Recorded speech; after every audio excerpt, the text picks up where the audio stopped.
I hadn't even lifted my glass for the toast. The room was all polished chrome and artificial smiles, the kind of place where betrayal fits in naturally, like a knife in a velvet box. My wife's sister stood under the spotlight, basking in her first hour as CEO, and I could already smell the power on her like cheap perfume. She didn't waste time. "You're fired," she said, loud enough for the board members to turn. "Security will escort you out." Her voice was cold, practiced, almost rehearsed. I set my guest badge back on the table, slow enough for her to think I was shocked. I wasn't. "Tell Mom and Dad," I replied, "the board will meet in 3 hours." The silence that followed was almost tender. 3 hours. She knew exactly what that meant. And that was the moment she realized she had made her last mistake. Before all this, I trusted her. Funny, isn't it, how people don't betray you, they just reveal who they've always been. When I first met Dana, my wife, I walked into that family like it was a future. Her sister, Claire, had hugged me on the first day, told me I was good for Dana. Back then, her smile felt warm. Now I know it was strategy. She was the kind of person who cataloged weaknesses the way others collect wine. And Dana? God, she looked at me like I was her anchor, her partner, her equal. I didn't realize she was studying exit routes even while we were saying vows. The first crack appeared quietly.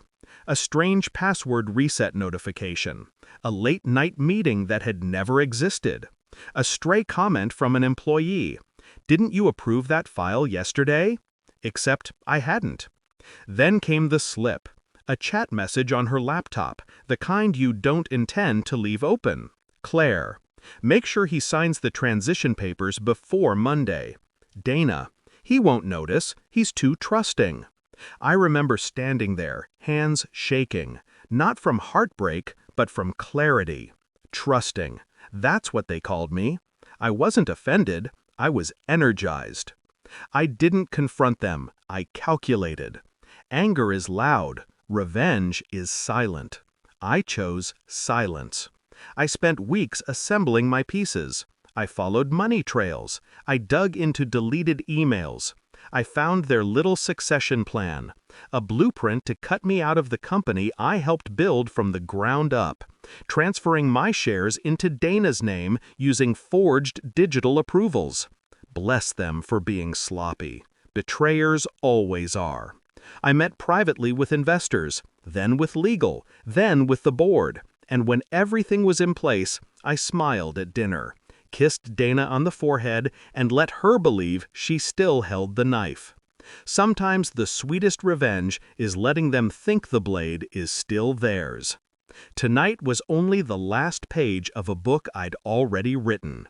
When Claire fired me at her inauguration party, she thought she was delivering the final blow. She didn't know the papers she forged were already in the board's hands. She didn't know the investors she manipulated had flipped. She didn't know her parents, founders of the company, had seen the recordings I obtained. But she learned. Oh, she learned. 3 hours later, the board assembled. They didn't look at her when she entered. They looked through her. Her father spoke first, voice trembling with embarrassment. "We've reviewed new evidence." The screen lit up. Emails, forged approvals, audio clips, financial edits traced to her laptop, a transfer document she had digitally signed under my name. She froze. That was my favorite part. The moment her confidence collapsed like wet paper, leaving only raw, stunned guilt behind it. Her mother whispered, "How could you do this?" Claire looked at me then, finally understanding the trap. "You set me up." "No," I said softly, "you set yourself up. I just turned on the lights." The board voted unanimously, not to fire her, to remove her, permanently. Effective immediately, she lost her title, her role, her shares, her carefully rehearsed future. And Dana? Her betrayal was already handled. Our prenup, one she thought useless, activated the moment infidelity or financial misconduct was proven. She walked out with nothing but a suitcase and the look of someone who realized too late that she backed the wrong mastermind. I didn't celebrate. Revenge isn't champagne. It's silence.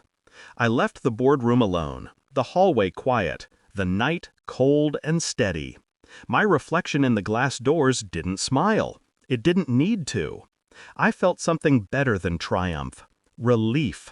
I didn't burn them. I simply let them drown in the consequences they created.